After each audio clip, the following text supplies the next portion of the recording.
Good morning. My name is Trevor, for those who don't know me, and we're continuing our series on mission. And I wonder what your image of mission is. I imagine we'll all have very different or slightly different images of what mission is.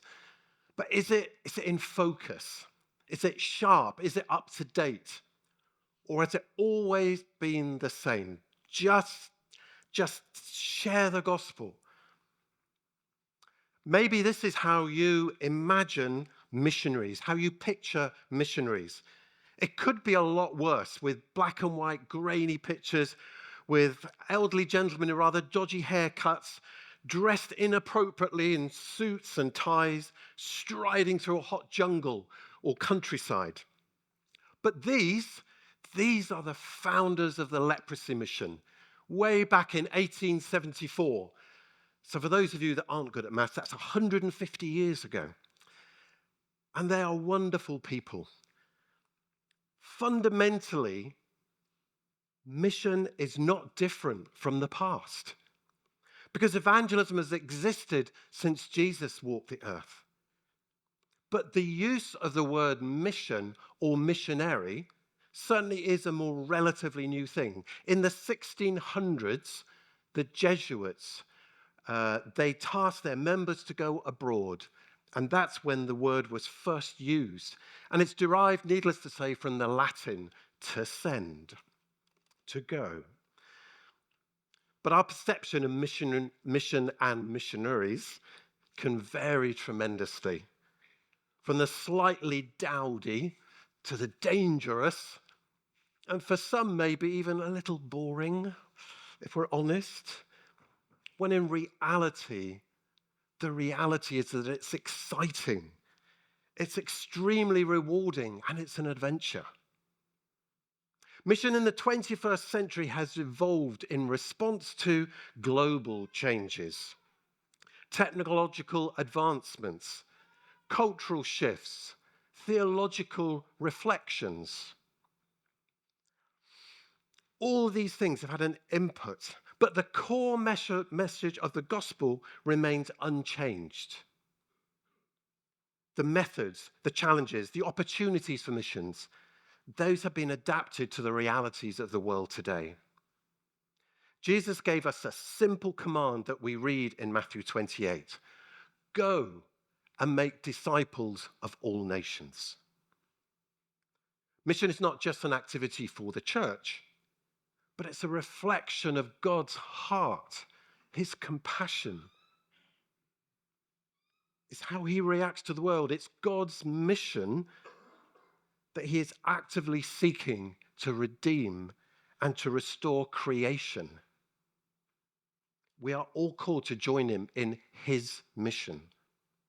So what has changed is our approach. In the 1900s, 80% of the world's Christians lived in Europe and in America. Now that figure has reduced right down to 25%. Just 25%. And the rest live in the continent of Africa, Asia, Latin America, Australia, New Zealand, and some other countries too. So the approach used at that time was a well-financed scheme, with the West going to the rest of the world. But countries that used to be recipients of missionaries are now the countries that are sending missionaries. For example, South Korea and Nigeria have become major missionary sending countries. So the approach has changed from what could have previously been seen as imperialistic to a more humble, gentle, and serving approach. I've heard this referred to as a beautiful mix of fragrance from all around the world. It shows respect and dignity. It honors local cultures with increasing numbers of youth involvement too. Missionaries are not just the superheroes that the church has perhaps thought of them, but it's also not the villains that the world often thinks of them. We're just regular people like you and me, called by God to do a specific and unique work. Mission is more now about building trust and relationships rather than relying solely on public speaking. Mission is finding community needs and common values while sharing the uniqueness of the gospel. It uses business with vocational training, education, medical care, humanitarian work to serve local communities while sharing the love of Jesus. And for churches, providing resources and training, encouragement to others, especially those that are being persecuted. And hence our support to one of our newer mission partners, Open Doors. Therefore, mission is not just about personal salvation, albeit it is, but the transformation of society around it, addressing racial and gender injustice and reconciliation.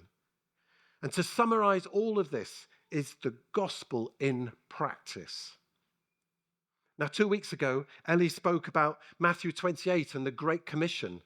And she told us how that mission is for all people, to all people. It's for all of us. Everyone has their part to play. The Apostle Paul gave us further guidance in our reading today from Romans 15. And I actually only want to focus on one verse. There's so much in there, but just that one verse 19. By the powers of signs and wonders, through the power of the Spirit of God. Mission must be carried out through the power of the Spirit of God and not in our own strength. So how do we start? Where do we go? What do we do? So first, we start right where we are, right where you are. John and Poppy did an amazing job last week, telling us their story whilst challenging us strongly too. John told us that first and foremost, we must serve God where we are, where he has placed us. He used that great example from John Ortberg's book. To walk on water, you've got to get out of the boat. And he made the important observation that it takes more faith to get out of the boat than it does to keep afloat. Have you ever thought of that? More faith to get out of the boat than to keep afloat. Well, then we need to use whatever gifts God has given us, whether at home or abroad.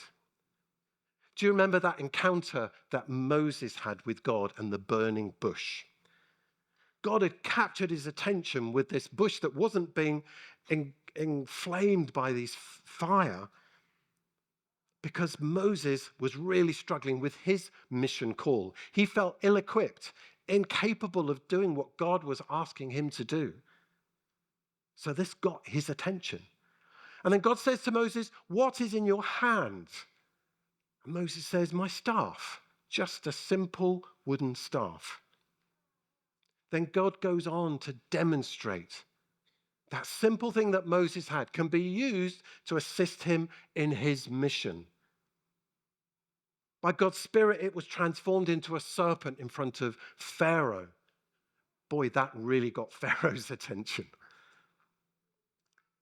And he used it again to hit a rock and to get water. It's just simply the things that we have in our hands. God takes what we're naturally good at, and then he strengthens that. He improves it. He empowers it by the Spirit of God. And this is key.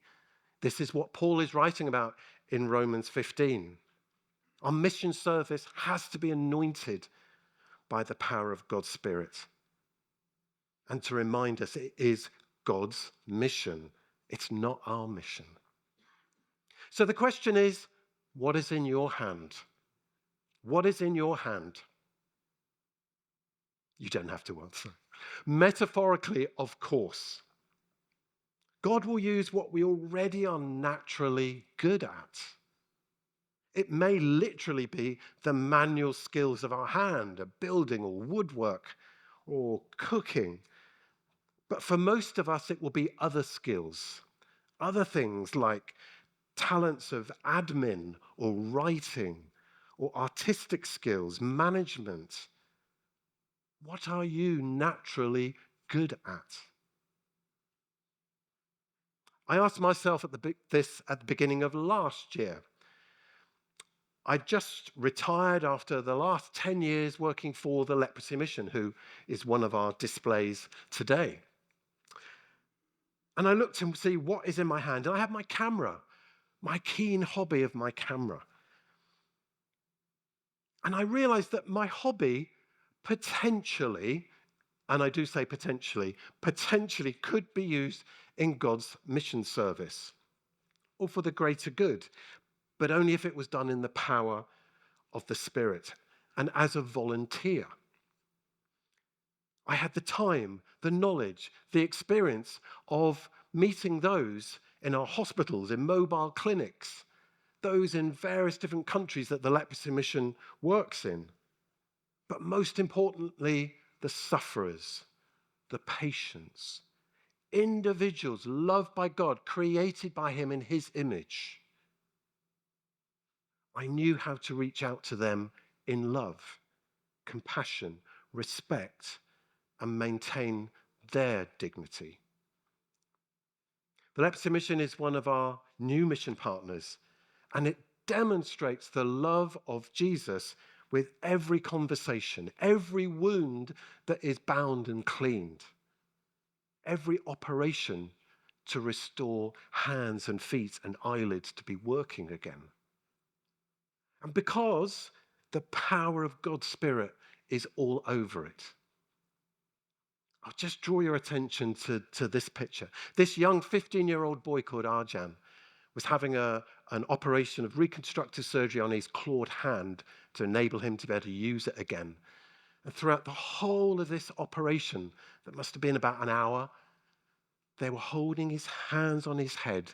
They were praying over him and keeping him calm and in the peace of God. That is the nature of this work. Many sufferers have acknowledged to me that Jesus has answered their prayers.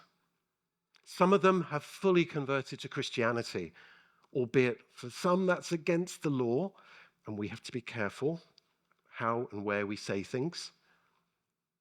One of them now is a counselor in a hospital in Nepal.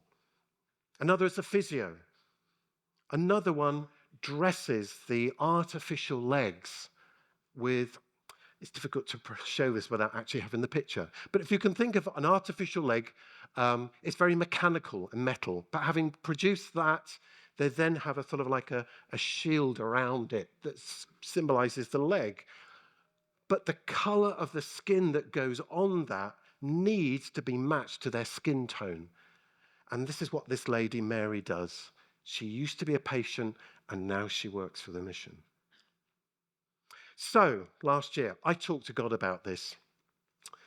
And before I knew it, the Leprosy Mission were on the phone to me and saying, could I go to Bangladesh? And then can I go to India to be their official photographer? Now, this was a serious step up for me. I'd taken pictures before, which they'd used, but there were deadlines involved in this. I had to get hundreds of pictures back to the UK in professional quality, professional grade, for their website, for letters, for social media. And then last summer also, we had a certain summer club here where I stepped out of the boat, learned how to film and edit film within a week. And shortly after that, I had a wedding. That was hard work, though. But all of these situations are opportunities that come with risk. Am I going to step out of that boat? There's risk of failure. There's risk of disappointment. There's risk of letting people down and public embarrassment, to say the least.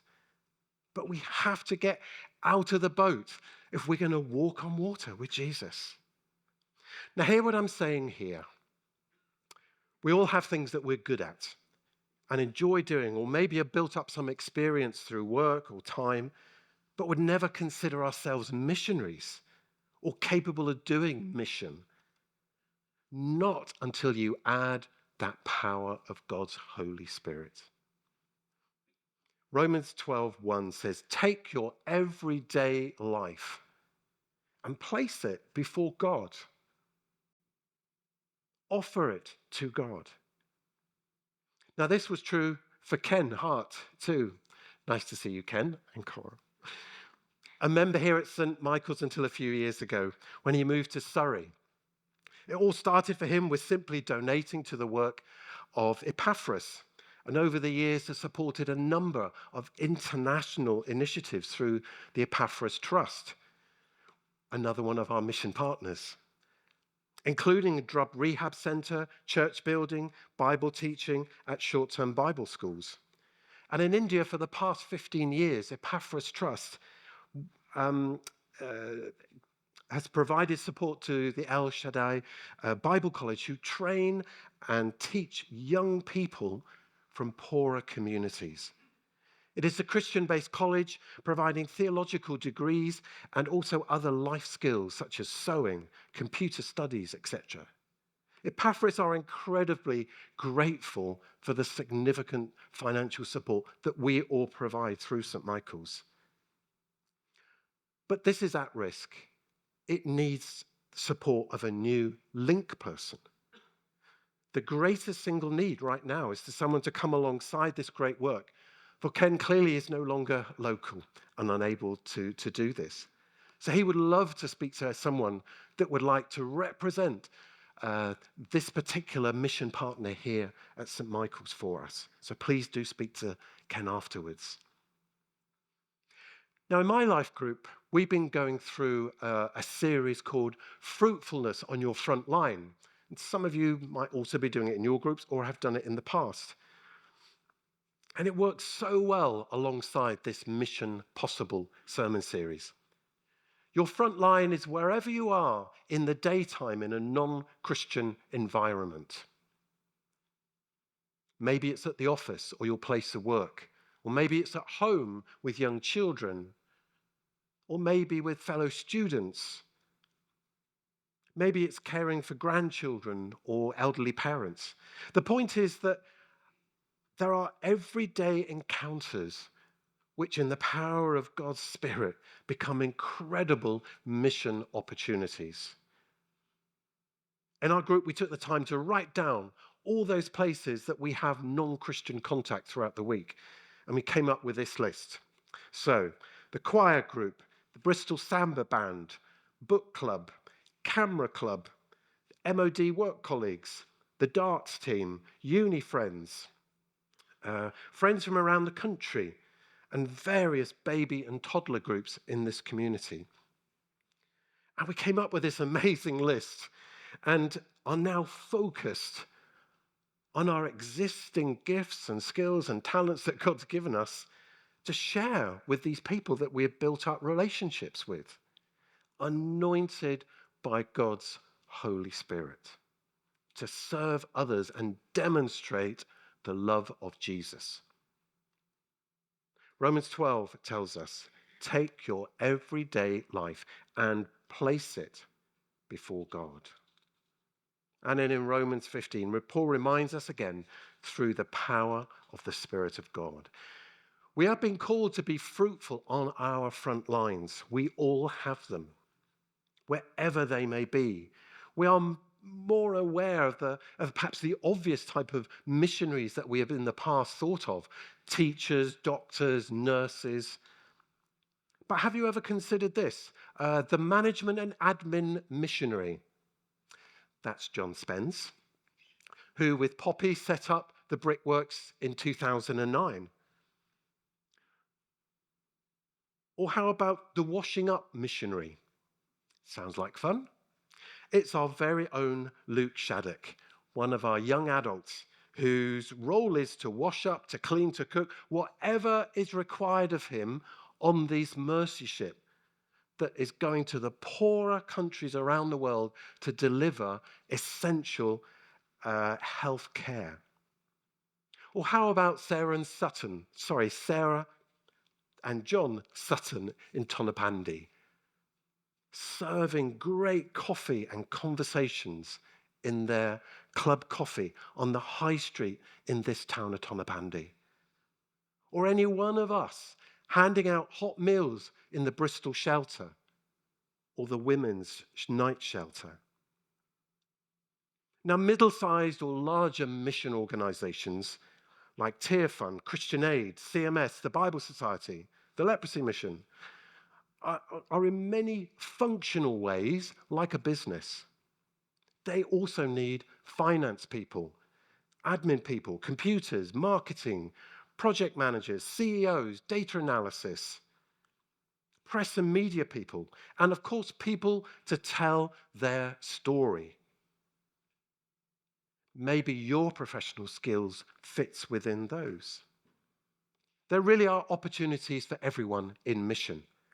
So in conclusion, mission today is diverse, it's dynamic, and is adjusting itself to the context and circumstances that are found either here in the UK or abroad.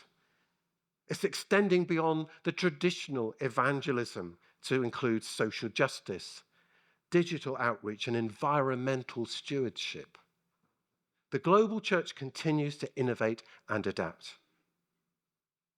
And again, remember, it's God's mission.